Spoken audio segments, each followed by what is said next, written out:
ಏಷ್ಯಾದ ಎರಡನೇ ಅತಿ ದೊಡ್ಡ ರೈಲು ಜಾಲವೆಂದರೆ ಅದು ಭಾರತೀಯ ರೈಲ್ವೆ. ಅಷ್ಟೇ ಅಲ್ಲ, ಏಕ ಸರ್ಕಾರಿ ಮಾಲೀಕತ್ವದ ದೃಷ್ಟಿಯಿಂದ ಭಾರತೀಯ ರೈಲ್ವೆ ವಿಶ್ವದ 4ನೇ ಅತಿ ದೊಡ್ಡ ಜಾಲವಾಗಿದೆ. ಭಾರತದಲ್ಲಿ ಒಟ್ಟು ರೈಲ್ವೆ ನಿಲ್ದಾಣಗಳ ಸಂಖ್ಯೆ ಬರೋಬ್ಬರಿ ಹತ್ತಿರ 8,000. ದೇಶದಲ್ಲಿ ಪ್ರತಿನಿತ್ಯ ಸಾವಿರಾರು ರೈಲುಗಳು ಓಡಾಡುತ್ತೆ.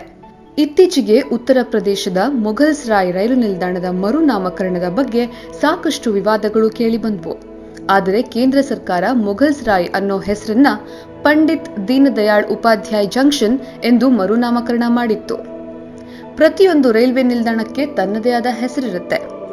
ಆದರೆ ಹೆಸರಿಲ್ಲದ ರೈಲ್ವೆ ನಿಲ್ದಾಣವೂ ಇದೆ ಎಂಬುದು ನಿಮಗೆ ಗೊತ್ತಾ?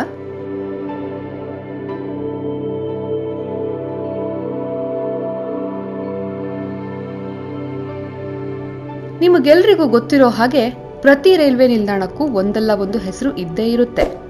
ಆದರೆ ಯಾವುದೇ ಹೆಸರಿಲ್ಲದೆ ಇರುವ ರೈಲು ನಿಲ್ದಾಣದ ಬಗ್ಗೆ ನಾವು ನಿಮ್ಗೆ ಹೇಳ್ತಿದ್ದೀವಿ.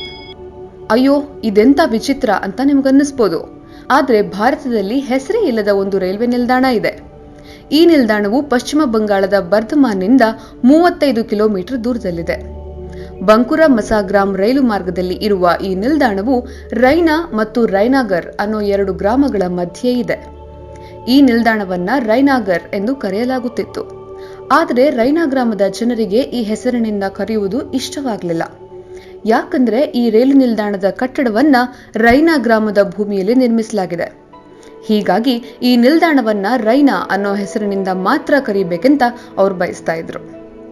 ಈ ವಿಚಾರವಾಗಿ ಗ್ರಾಮಸ್ಥರ ನಡುವೆ ಜಗಳ ನಡೆಯಿತು.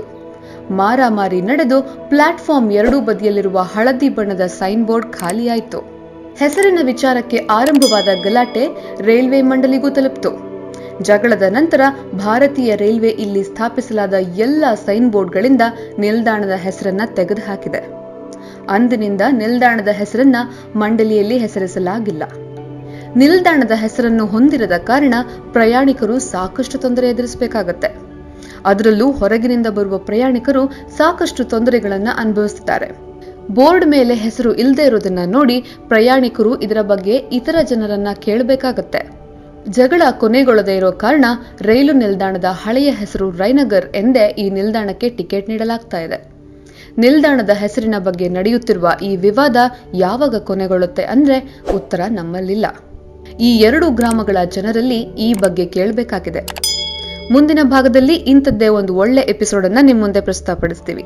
ಅದಕ್ಕಾಗಿ ನೀವು ನಮ್ಮ ಕೋಸ್ಟಲ್ ಪ್ಲಸ್ ಯೂಟ್ಯೂಬ್ ಚಾನೆಲ್ಗೆ ಸಬ್ಸ್ಕ್ರೈಬ್ ಮಾಡಿ. ಹಾಗೆ ನಮ್ಮ ವಿಡಿಯೋಗಳು ನಿಮಗೆ ತಕ್ಷಣವೇ ಸಿಗಬೇಕಂದ್ರೆ ಪಕ್ಕದಲ್ಲಿರೋ ಬೆಲ್ ಐಕನ್ಗೆ ಕ್ಲಿಕ್ ಮಾಡಿ. ಈ ಮಾಹಿತಿ ನಿಮಗೆ ಇಷ್ಟವಾಗಿದ್ರೆ ಲೈಕ್ ಮಾಡಿ, ಶೇರ್ ಮಾಡಿ. ನಮಸ್ಕಾರ.